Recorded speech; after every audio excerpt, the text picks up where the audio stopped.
Dr. Sreekanth Shetty, Director and Head of Cardiology at Sakra World Hospital. In recent times, most of the coronary interventions are done through the artery at the wrist, that is the radial artery.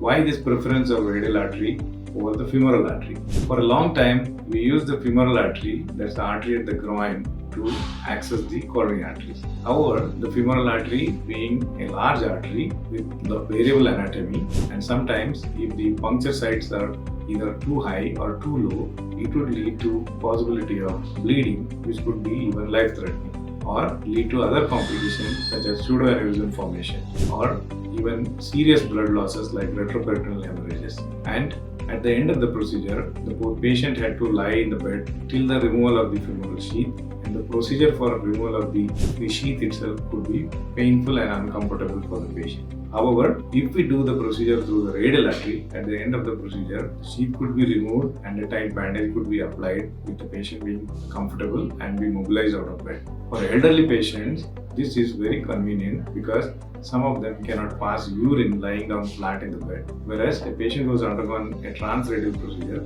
can be mobilized out of the bed and to stand as well. Daycare discharges are possible with transradial procedures, which is not possible with transfemoral procedure. However, transradial procedures may not be suitable for everybody, sometimes because of anatomical challenges like radial artery loops or loops in the subclavian arteries, or because of right subclavian artery, or sometimes because of tortuous aorta. Also, if we need a large bore catheter like a 7 French or higher for procedures such as rotablation or complex left main or bifurcation lesions, one may not be able to use the radial route. Then we have to use the femoral artery. Likewise, for patients who have previous bypass surgeries for a complete and comfortable angiogram with graft study, femoral is considered more suitable than a transradial artery. So, the best way is to choose the most appropriate access for the given patient. Thank you.